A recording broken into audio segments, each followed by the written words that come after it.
पिछली वीडियो में हम लोग अल्कोहल, फिनाल तथा ईथर चैप्टर को कंप्लीट कर चुके थे। अब हम ऑर्गेनिक केमिस्ट्री का ही अगला चैप्टर शुरू करने जा रहे हैं। इस चैप्टर से भी 5 नंबर के क्वेश्चन पूछे जाते हैं और बहुत ही इम्पोर्टेंट चैप्टर है। बोर्ड के हिसाब से भी बोर्ड के भी बहुत से क्वेश्चन इससे पूछे जाते हैं और कंपटीशन के अगर पॉइंट ऑफ व्यू से देखा जाए तो बहुत ही ज़्यादा क्वेश्चन इस चैप्टर से बनते हैं।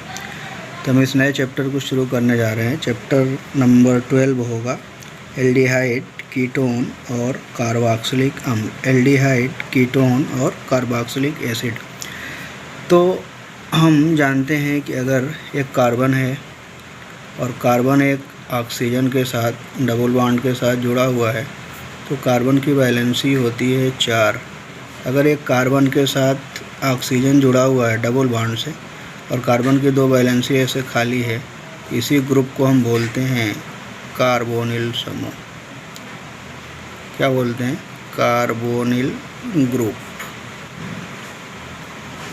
इसी कार्बोनिल ग्रुप के बेस पर हम एल्डिहाइड और कीटोन के बारे में पढ़ेंगे कि एल्डिहाइड और कीटोन वास्तव में होते क्या हैं। तो सबसे पहले हेडिंग होगी हमारी एल्डिहाइड तथा कीटोन। हम दोनों को साथ साथ पढ़ेंगे, बनाने की विधि भी एक ही साथ पढ़ना है इसका। तो सबसे पहले हमारी हेडिंग होगी एल्डिहाइड तथा कीटोन। बाकी स्पेलिंग आप जानते हैं, इंग्लिश में लिख लेंगे। एल्डिहाइड तथा कीटोन दोनों तरह के यौगिकों का सामान्य सूत्र CnH2NO होता है। ये याद रख लीजिएगा, ये सामान्य सूत्र है, एल्डिहाइड हो या कीटोन। हम दोनों में ऑक्सो भी बोलते हैं अगर 2 ग्रुप एक साथ आ जाएं किसी भी कि चैन के अंदर, और फिर प्रेफरेंस कार्बोनिल ग्रुप की तुलना में जो एक और ग्रुप आया हुआ है उसकी वरीयता श्रेणी में अगर उसका स्थान ऊपर है तो इसी हम कार्बोनिल समूह को ऑक्सो के नाम से भी जानते हैं। तो कार्बोनिल मूलक C डबल बॉन्ड उपस्थित रहता है, दोनों में होगा, चाहे वो एल्डिहाइड हो या कीटोन हो, ये C डबल बॉन्ड ज़रूर दिखाई देगा। C डबल बॉन्ड ये नहीं रहेगा, C डबल बॉन्ड ठीक है रहता है। अब एल्डिहाइड के बारे में देखें। एल्डिहाइड में कार्बोनिल मूलक C डबल बॉन्ड की एक संयोजकता हाइड्रोजन द्वारा संतृप्त रहती है। ये कार्बन से 2 ऑक्सीजन ये जुड़ा हुआ है, डबल बॉन्ड से ऑक्सीजन जुड़ा हुआ है, इसकी 2 वैलेंसी ये खाली है। तो अगर एल्डिहाइड होगा तो एल्डिहाइड का जो एक ये वैलेंसी है ना, ये कार्बोनिल समूह का एल्डिहाइड में एक ये वैलेंसी हाइड्रोजन के द्वारा संतृप्त हो जाएगी, ये सिर्फ एक वैलेंसी बचेगी। ठीक है कि एक संयोजकता हाइड्रोजन द्वारा संतृप्त रहती है, अतः एल्डिहाइड मूलक को C डबल बॉन्ड H, देखिए एक संयोजकता किससे संतृप्त हो गई? हाइड्रोजन से। तो एल्डिहाइड को क्या बोलते हैं? C डबल बॉन्ड OH या CHO भी बोलते हैं, CHO समूह CHO द्वारा निरूपित करते हैं। चूँकि इस मूलक की संयोजकता एक है, अब देखिए एक ही खाली है, ये एक ही बॉन्ड कार्बन सिर्फ एक ही और बॉन्ड बना सकता है, इसलिए इस मूलक की संयोजकता कितनी है? 1। तो चूँकि इस मूलक की संयोजकता एक है अतः यह श्रृंखला के अंत में उपस्थित रहता है। हमेशा श्रृंखला के अंत का मतलब श्रृंखला के किनारे होगा। ठीक है, आज वहीं से हम नंबरिंग, अगर नाम लिखना हुआ UPSC नाम तो वहीं से हम शुरू करते हैं। ठीक है, कीटोन में कार्बोनिल की दोनों संयोजकताएं प्रत्येक स्थिति में कार्बन परमाणुओं से बंधी होती हैं। जो कार्बोनिल समूह की ये 2 वैलेंसी है, ये तो हमेशा कीटोन में होगा। तो ये दोनों वैलेंसी कीटोन के लिए एकदम कंपलसरी है कि ये दोनों वैलेंसी कार्बन से संतृप्त होंगी। यहाँ पे कार्बन से ही ये बॉन्ड बना हुआ होगा। क्लियर? इसका मतलब कार्बन परमाणुओं से बंधी होती हैं। कीटोनिक मूलक को C डबल बॉन्ड O द्वारा निरूपित करते हैं। कीटोन को C डबल बॉन्ड O या इसी को क्या लिखते हैं? ऐसे करके CO। ठीक है, तो C डबल बॉन्ड O द्वारा निरूपित करते हैं। चूँकि इस मूलक की संयोजकता 2 है अतः यह श्रृंखला के अंदर स्थित रहता है। संयोजकता 2 है, इसका मतलब अगर इधर एक कार्बन जोड़ें इधर एक कार्बन जोड़ें तो हमेशा इसका स्थान बीच में ही आएगा। कहने का मतलब कीटोनिक ग्रुप कभी भी किनारे नहीं होगा, बल्कि श्रृंखला जो चैन होगा किसी भी कार्बनिक कंपाउंड का या कार्बनिक यौगिक का कोई भी चैन होगा उसमें हमेशा कार्बोनिल समूह बीच में होगा, किनारे नहीं होगा, इसलिए कि इसकी वैलेंसी कितनी है? 2। देखिए दोनों वैलेंसी क्या है? खाली है। क्लियर? कार्बोनिल यौगिकों को हम एल्केन का व्युत्पन्न मान सकते हैं। कार्बोनिल यौगिकों को, एल्डिहाइड की बात कर रहे हैं हम, कार्बोनिल यौगिकों को हम एल्केन का व्युत्पन्न मान सकते हैं। इसमें 2 हाइड्रोजन परमाणु एक द्विसंयोजी ऑक्सीजन परमाणु द्वारा प्रतिस्थापित हो जाते हैं।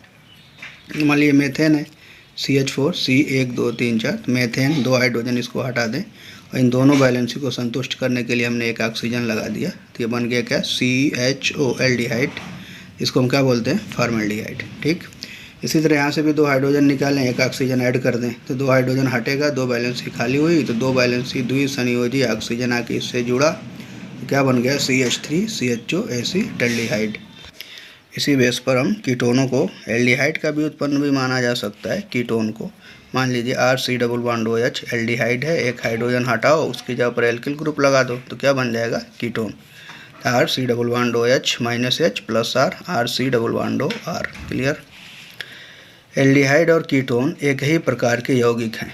एल्डिहाइड और कीटोन दोनों एक ही प्रकार के यौगिक हैं जिनकी सजातीय श्रेणी अलग अलग होती है, परंतु सामान्य सूत्र अभी लिखवाए थे, CnH2nO ही है। इसमें एल्डिहाइड के लिए n का जो मान है आप रख सकते हैं 1 2 3 4, जबकि कीटोन के लिए n का मान हमेशा कहाँ से शुरू होगा, 3 से, इसलिए कि कार्बोनिल में ऑलरेडी एक कार्बन है और फिर 2 बैलेंसी जो खाली होती है वह कार्बन द्वारा ही संतुष्ट होती है।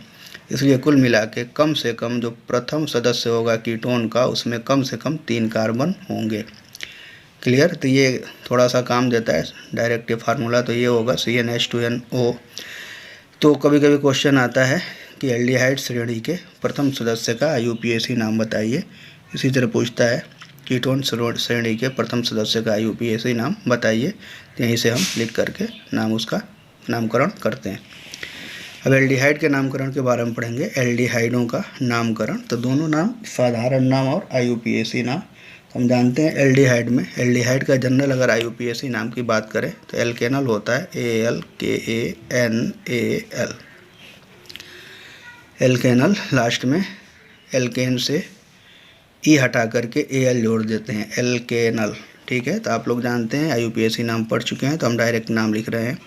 तो ये जनरल नाम है फॉर्मल्डिहाइड, फार्मूला होता है HCHO, या इसी को लिख सकते हैं HC+OH, एक कार्बन है तो नाम क्या हो जाएगा, मेथेनल। ठीक।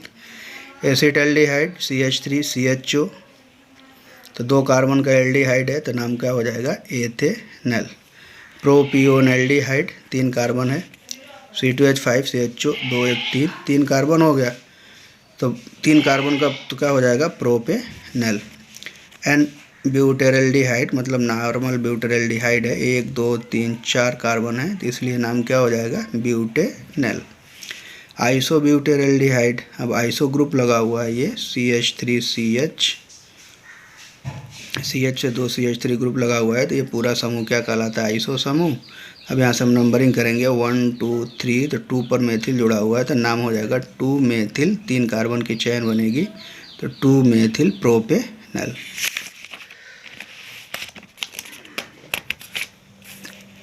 फिर उसके बाद ये हमारा साइक्लोहेक्सेन में एक CHO लगा दिया हमने, एक CH3 है, तो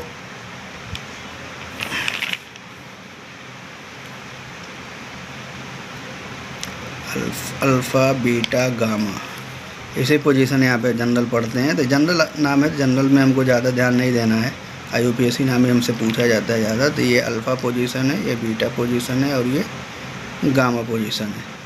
इसी बेस पर नाम क्या, गामा मेथिल साइक्लोहेक्सेन। CHO का मतलब कार्बेल्डिहाइड भी बोलते हैं CHO को। ठीक है, तो जनरल IUPAC नाम क्या हो जाएगा, नंबरिंग करो 1 2 3, ये साइक्लोहेक्सेन को एक रिंग मांगे तो वहाँ से नंबरिंग करेंगे 1 2 3, 3 मेथिल साइक्लोहेक्सेन कार्बेल्डिहाइड। ठीक है, फिर उसके बाद वेलेरेल्डिहाइड, ये नाम याद कर लीजिएगा, 5 कार्बन को के एल्डिहाइड को हम वेलेरेल्डिहाइड, ये जनरल नाम है, तो क्या नाम हो जाएगा, 5 कार्बन है, सीधा रिंग है तो क्या हो जाएगा, सीधी मतलब रिंग नहीं है, सीधा संरचना है, चेन सीधी है बिल्कुल, तो नाम क्या हो जाएगा, पेंटेनल। ठीक है, एक्रोलीन जनरल नाम है, छोटा छोटा, इसी का डायरेक्ट IUPAC कभी पूछ देता है कि एक्रोलीन का IUPAC नाम। ये आपके एग्जाम में तो नहीं आएगा बोर्ड में, लेकिन कंपटीशन में पूछे जाते हैं क्वेश्चन।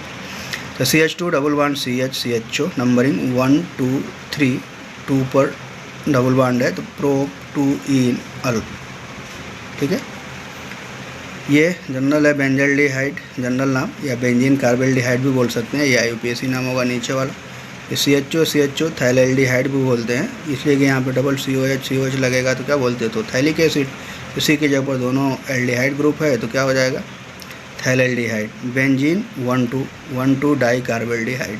क्लियर, ये नॉमेनक्लेचर है, देख लीजिएगा, और नाम लिखना आप लोग सीख लेंगे। इसके बाद आता है एल्डिहाइडों में समावयवता। एल्डिहाइड कितने प्रकार की समावयवता प्रदर्शित करते हैं, तो सबसे पहला है श्रृंखला समावयवता। डेफिनेशन से हमको कोई खास मतलब नहीं है, बस श्रृंखला समावयवता का मतलब होगा कि अणुसूत्र समान होंगे और संरचना सूत्र अलग अलग होगा, और साथ ही साथ चेन की लंबाई भी छोटी हो जाएगी, मतलब दोनों की चेन की लंबाई में या तो कुछ कम हो जाएगा या बढ़ जाएगा। CH3 CH2 CH2 CHO butanal 4 carbon की चेन, CH3 CH CHO 3 कार्बन की चेन, 2 मेथिल प्रोपेनल। जनरल फार्मूला की बात करें C4H8O, काउंटिंग कर लो 1 2 3 4 C4, 3 2 5 2 7 1 8 H8, 1 ऑक्सीजन, या इसमें आ जाओ 1 2 3 4 कार्बन, 3 3 6 1 7 1 8 8 हाइड्रोजन, 1 ऑक्सीजन। दोनों का अणु सूत्र समान है, संरचना सूत्र अलग अलग है, चेन डिफरेंस हो गया। ये 4 कार्बन की चेन, ये 3 कार्बन की चेन, इसलिए ये क्या कहलाएंगे, श्रृंखला समावयवी। Clear.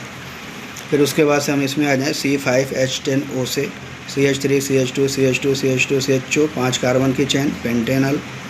CH3 CH CH3 CH2 CHO numbering करोगे तो क्या होगा 1 2 3 4।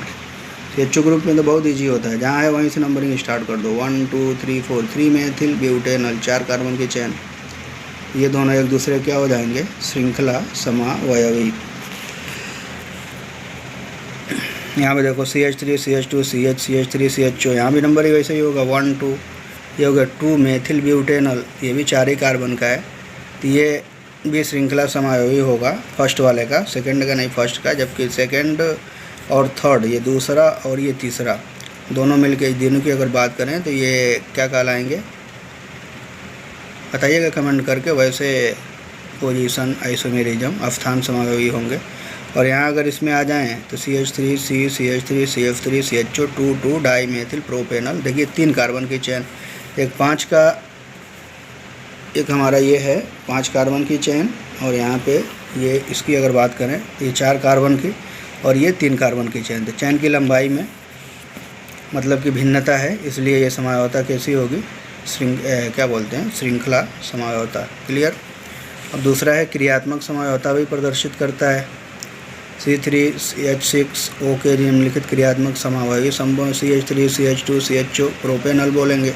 CH3 C double bond CH3 propanone, ये कीटोन हो गया, ये एल्डिहाइड है। तो फंक्शनल ग्रुप डिफरेंस होते हैं, अणुसूत्र समान होता है, तो समावयवी क्या कहलाते हैं, क्रियात्मक समावयवी। और ये समावयवता क्या होती है, क्रियात्मक समावयवता। ठीक है। अगर प्रोपिलीन ऑक्साइड ऐसे भी लिख सकते हैं इसको, CH3 CH CH2, काउंटिंग करोगे ना तो कार्बन हाइड्रोजन ऑक्सीजन की संख्या सेम मिलेगी आपको। तो प्रोपिलीन ऑक्साइड ये ईथर टाइप का लग रहा है। इसके बाद ये CH2 double bond CH CH2OH, देखिए एल्कोहल हो गया, फार्मूला सेम है। यहाँ alcoholic group, ketonic group, aldehydic group, सब क्रियात्मक समूह डिफरेंट, इसलिए ये तीनों क्या होंगे, एक दूसरे के क्रियात्मक समावयवी। चलावयवता, यह एक प्रकार की क्रियात्मक समावयवता ही है जिसमें एक ही यौगिक दो समावयवों, दो रूपों में एक ही यौगिक दो रूपों को व्यक्त करता है जो सदैव साम्य में उपस्थित रहते हैं। ऐसे दोनों रूप एक दूसरे के चलावयवी कहलाते हैं तथा यह समावयवता चलावयवता कहलाती है। मतलब ये उन यौगिकों में पाया जाता है जिनके पास कार्बोनिल समूह के जस्ट बगल में कार्बन के पास हाइड्रोजन उपस्थित होता है। कहने का मतलब अल्फ़ा हाइड्रोजन उपस्थित होता है। जैसे मान लीजिए हमारा है एथेनल, भले ही एल्डिहाइड है लेकिन हम इसको कीटो फार्म मान के चलते हैं। CH3 CH C double bond, और होता क्या है ना, ये अल्फ़ा हाइड्रोजन जो है, अल्फ़ा हाइड्रोजन H+ के रूप में बाहर निकलता है, और ये H+ 2 ऑक्सीजन इससे क्या बोलते हैं, क्या लोन पेयर 2 इसका ऑक्सीजन का, ये हाइड्रोजन जाके यहाँ पे जुड़ जाता है, OH हो जाता है और इसके बीच में डबल बॉन्ड आ जाता है, CH2 double bond CHOH। Vinyl alcohol बनता है, तो ये कीटो फार्म बोलते हैं, इसको इनाल फार्म बोलते हैं। तो कीटोन में भी ये समझौता पाई जाती है, इसलिए कि कीटोन में भी अल्फा हाइड्रोजन होते हैं, तो जनरली कीटोन में ही ये समझौता पाई जाती है। एल्डिहाइड में भी दिखा सकते हैं, लेकिन एल्डिहाइड का इतना मतलब कि चलन नहीं है। आप लिख सकते हो अल्फा हाइड्रोजन उपस्थित है, एक हाइड्रोजन को यहाँ पे ले जाके जोड़ देना, कार्बन और कार्बन के बीच में डबल बॉन्ड लगा देना, CH2 डबल बॉन्ड CHOH, दोनों समायोगी है, मतलब ये रूप इसमें कन्वर्ट होगा, इसमें ये कन्वर्ट होगा।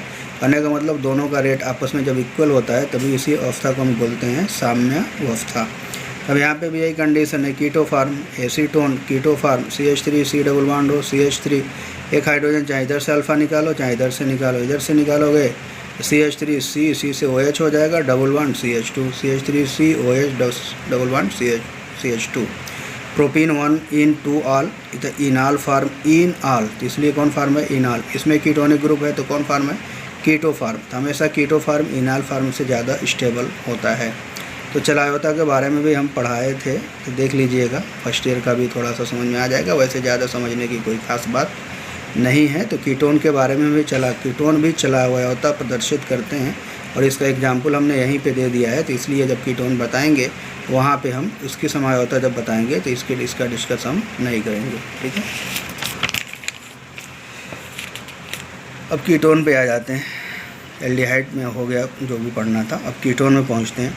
जब कार्बोनिल यौगिकों में कार्बोनिल समूह की दोनों संयोजकताएं दो समान या असमान एल्किल या एरिल समूहों द्वारा संतुष्ट होती हैं तो ऐसे यौगिक क्या कहलाते हैं, कीटोन। जनरल जान भी चुके हैं, कार्बन का कार्बोनिल समूह है, इससे दोनों एल्किल ग्रुप जुड़ जाएं, दो समान एल्किल ग्रुप हों, या एक एल्किल हो एक एरिल ग्रुप हो, या दोनों समान एरिल ग्रुप हों, या दो एल्किल ग्रुप हों लेकिन दोनों डिफरेंस हों। अगर ऐसा कोई भी कंडीशन कहीं भी स्ट्रक्चर ऐसा दिखाई देता है तो इसी को हम क्या कहते हैं, कीटोन।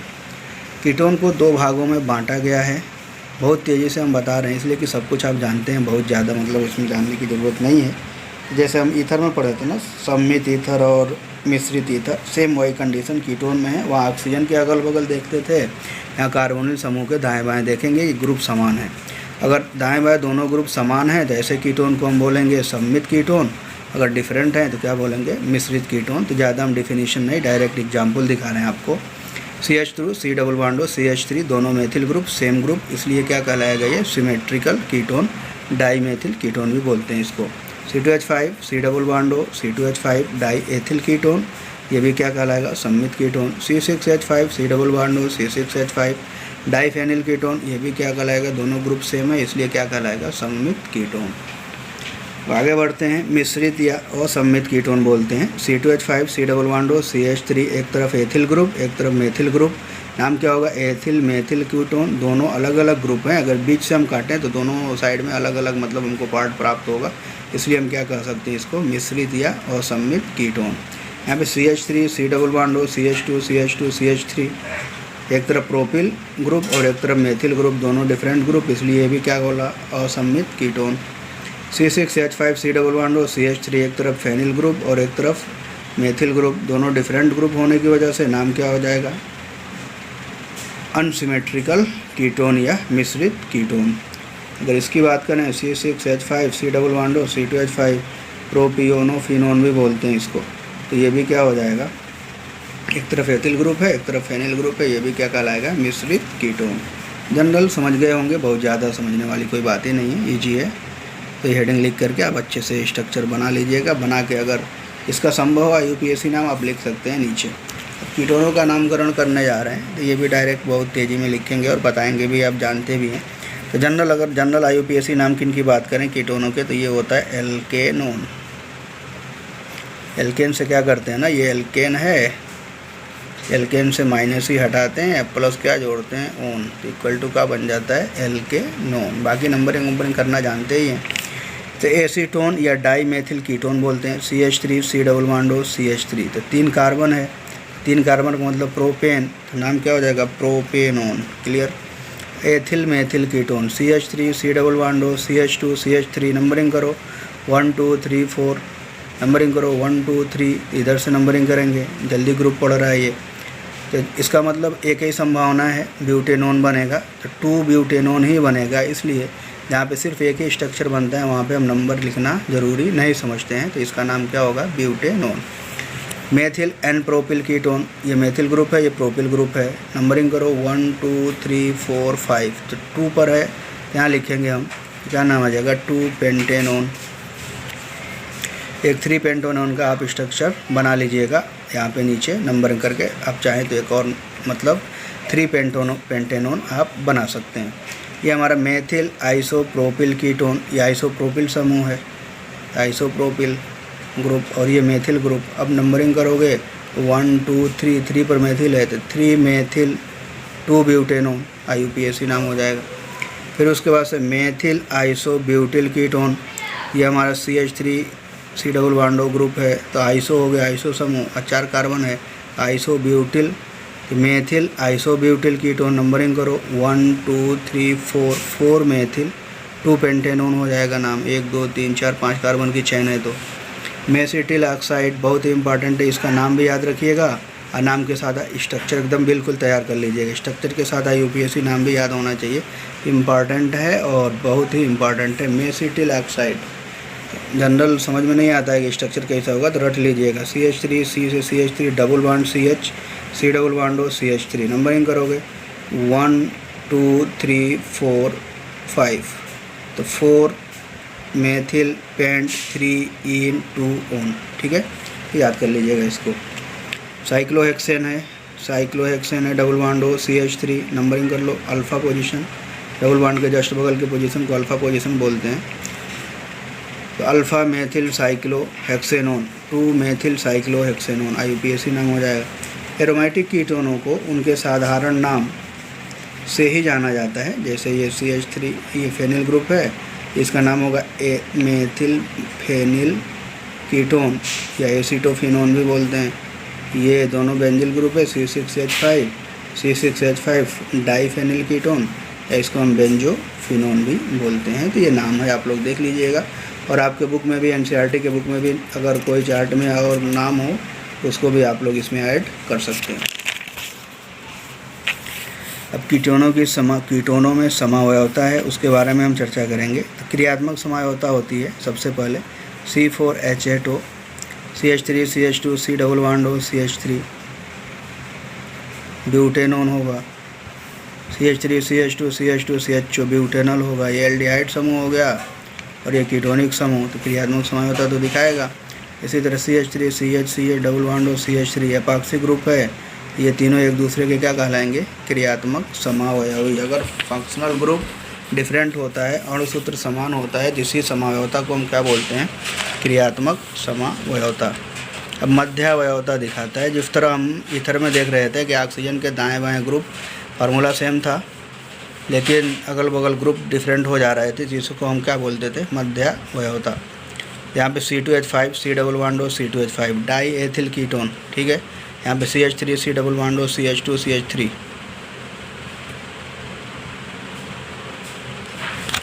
CH2 and CH3। अब ये दोनों चेक करेंगे आप, तो 2 2 4 1 5 कार्बन, यहाँ भी 1 2 3 4 5 कार्बन है। बाकी हाइड्रोजन की बात करें तो 10 हाइड्रोजन है, 1 ऑक्सीजन है, ठीक है। यहाँ पे दोनों एथिल ग्रुप है, लेकिन यहाँ देखो इसके अगल बगल दाएं बाएं क्या है, एक तरफ प्रोपिल और एक तरफ मेथिल ग्रुप, ठीक है।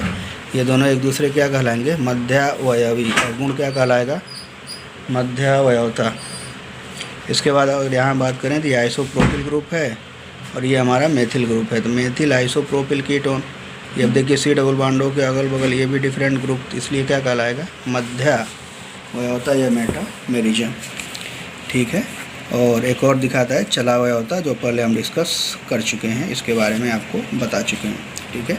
तो चलावयवता भी आप लोग बना लीजिएगा कि अल्फ़ा हाइड्रोजन होगा, अल्फ़ा हाइड्रोजन ऑक्सीजन का लोन पेयर उसको अपनी तरफ अट्रैक्ट करेगा, जिसकी वजह से OH आ जाएगा और बीच में कार्बन के बीच में डबल बॉन्ड आ जाएगा। कार्बोनिल समूह की संरचना के बारे में जान लें थोड़ा सा, कोई बहुत तो मतलब टफ नहीं है, समझ लेंगे। कार्बोनिल समूह C डबल बॉन्ड हो, 2 लोन पेयर दिखाई दे रहा है ना यहाँ पे, में कार्बन तथा ऑक्सीजन परमाणुओं के बीच पाई आबंध रहता है। कार्बन ऑक्सीजन के बीच में पाई बॉन्ड देख ही रहे हैं आप लोग, तथा ऑक्सीजन परमाणुओं के बीच पाई आबंध रहता है, मतलब कार्बन ऑक्सीजन के बीच में पाई आबंध रहता है। कार्बन के 3 सिग्मा आबंध, कार्बन से 3 सिग्मा बॉन्ड, 1 2 और 1 ही 1, 3 सिग्मा बॉन्ड होते हैं। तो 3 सिग्मा बॉन्ड का मतलब कार्बन के 3 सिग्मा आबंध तथा ऑक्सीजन पर 1 सिग्मा है, 1 सिग्मा बॉन्ड है और 2 लोन पेयर है तथा 2 लोन पेयर इलेक्ट्रॉन होते हैं। अतः दोनों कार्बन और ऑक्सीजन, मतलब कार्बन पर भी और ऑक्सीजन पर भी कैसा संकरण होगा, sp2 संकरित होते हैं। इसे निम्न प्रकार से प्रदर्शित करते हैं। कहने का मतलब अगर हम जनरल बना ही दें, यहाँ पे आपको दिखा देते हैं थोड़ा सा, अगर थोड़ा सा भी कन्फ्यूजन हो रहा हो तो। ये ऑक्सीजन है, ये डबल बॉन्ड है, ये ऑक्सीजन है, ये लोन पेयर है, ठीक है। अगर हाइब्रिडाइजेशन की बात करें तो कार्बन एक सी डबल बॉन्डो तीन ही बॉन्ड बनाएगा, 2 ही बॉन्ड बनाएगा। तो सी डबल बॉन्डो 4 बॉन्ड बनाता है, 1 2 3 4 बना चुका है। तो 1 सिग्मा बॉन्ड, ये भी सिग्मा बॉन्ड और ये भी सिग्मा बॉन्ड। इस सिग्मा 3 सिग्मा की वजह से हाइब्रिडाइजेशन क्या हो जाएगा, sp2, ठीक है। वो ऑक्सीजन पे आ जाए तो 1 sigma bond plus 2 lone pair, 1 2, तो कुल मिला के कितना हो गए, 2 लोन पेयर, कुल मिला के 3 पेयर बन गया, 3 बन गया। तो 3 की वजह से भी हाइब्रिडाइजेशन क्या हो जाएगा, sp2, ठीक है। वही कह रहा है कि कार्बोनिल समूह के कार्बन में तथा ऑक्सीजन परमाणुओं के बीच पाई आबंध रहता है। कार्बन के 3 सिग्मा आबंध तथा ऑक्सीजन पर 1 सिग्मा आबंध तथा 2 लोन पेयर इलेक्ट्रॉन होते हैं। अतः दोनों कार्बन और ऑक्सीजन sp2 संकरित होते हैं। इसे निम्न प्रकार से प्रदर्शित करते हैं। बना लेंगे स्ट्रक्चर, समझ में आ ही जाएगा। ये कार्बन है, ये दोनों मतलब p ऑर्बिटल्स हैं। p ऑर्बिटल के पार्श्वीय अतिव्यापन से जो ये बॉन्ड बनता है ना, इन तीनों के बीच में ये पाई बॉन्ड बना लेगा, ठीक है। ये दोनों ये पाई बॉन्ड बनेगा यहाँ पे। और यहाँ पे कार्बन है, sp2 संकरित ऑर्बिटल है तो सिग्मा बॉन्ड, sp2 संकरित है तो सिग्मा बॉन्ड। और ये कार्बन ऑक्सीजन के बीच में ये जनरल मतलब ये पाई बॉन्ड क्या बोलते हैं, p ऑर्बिटल ही होगा। तो इसके ओवरलैपिंग से भी क्या बनेगा, सिग्मा बॉन्ड। और यहाँ पे sp2 संकरित ऑर्बिटल होगा, उसमें लोन पेयर होगा। ये sp2 संकरित ऑर्बिटल होगा, इसमें भी लोन पेयर होगा। तो बॉन्ड नहीं बनेगा, तो सिग्मा बॉन्ड हम यहाँ पे नहीं दिखाएंगे। तो स्ट्रक्चर आप लोग अच्छे से बना लीजिएगा। मेन मतलब है इसके, मतलब कि अभी केमिकल प्रॉपर्टी जब पढ़ेंगे तो उसमें इसकी ज़रूरत पड़ेगी। तो यहाँ से हम क्लियर करते हैं। यहाँ से सबसे इम्पॉर्टेंट है समझने की बात। अतः कार्बोनिल समूह की संरचना त्रिकोणीय समतली होगी। क्यों होगा, हाइब्रिडाइजेशन क्या है, sp2। इसमें कार्बन कार्बन ऑक्सीजन में 120 अंश का आबंध कोण होता है। बॉन्ड एंगल, एक भी लोन पेयर इलेक्ट्रॉन नहीं है ना कार्बन और क्या बोलते कार्बन कार्बन और ऑक्सीजन। ये जो कार्बन का जो हाइब्रिडाइजेशन है sp3 है, फिक्स है एकदम, मतलब कंप्लीट है। कार्बन के पास एक भी लोन पेयर इलेक्ट्रॉन नहीं है, इसलिए आबंध कोण कितना होगा, 120 अंश। तथा कार्बन ऑक्सीजन आबंध लंबाई 1.23 एंगस्ट्रॉम होती है, इसको याद रखिएगा। अब यहाँ पे हम पोलरिटी की बात करने जा रहे हैं। कार्बन की अपेक्षा ऑक्सीजन की विद्युत ऋणात्मकता उच्च होने के कारण कार्बन ऑक्सीजन द्विआबंध ध्रुवित हो जाता है। कहने का मतलब ऑक्सीजन का इलेक्ट्रोनेगेटिविटी कार्बन से ज़्यादा होगी, तो जो शेयरिंग इलेक्ट्रॉन होंगे वो शिफ्ट हो जाएंगे ऑक्सीजन की ओर, जिस पर ऑक्सीजन पर पार्शियल निगेटिव चार्ज आ जाएगा और कार्बन पर पार्शियल पॉजिटिव चार्ज आ जाएगा, जिसकी वजह से ये बॉन्ड पोलर हो जाएगा। पढ़े हैं, जानते भी हैं आप लोग। कार्बोनिल समूह की उच्च ध्रुवता निम्न अनुनादी संरचनाओं के कारण होती है। होता क्या है ना, ये दोनों इलेक्ट्रॉन इधर शिफ्ट हो जाते हैं, जिसकी वजह से कार्बन पर धन आवेश, ऑक्सीजन पर ऋण आवेश आ जाता है।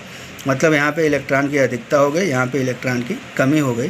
तो जहाँ पे इलेक्ट्रॉन की कमी होती है वह पॉइंट जो होता है वह इलेक्ट्रॉन स्नेही होता है, और जहाँ पे इलेक्ट्रॉन की अधिकता हो जाती है वह जो क्या बोलते हैं साइट होता है वह नाभिक स्नेही होता है। तो इलेक्ट्रॉन स्नेही साइट को हम बोलते हैं लुईस अम्ल, और नाभिक स्नेही साइट को बोलते हैं लुईस बेस। इसी के बारे में हम लिख रहे हैं नीचे।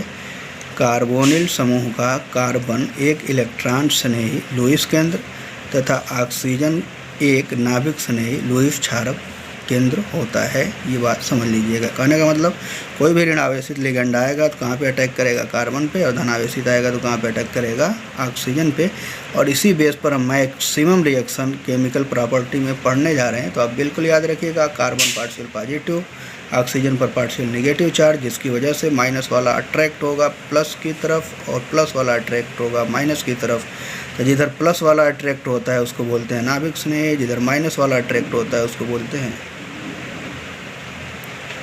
इलेक्ट्रॉन स्नेही केंद्र। ठीक है। अब एक क्वेश्चन है कुछ, आप लोग स्ट्रक्चर इसका बना लीजिएगा और कमेंट करिएगा, देखिएगा। पढ़ना होगा तो पढ़ लीजिए, नहीं पढ़ेंगे तो अब तो टाइम ख़त्म ही हो रहा है।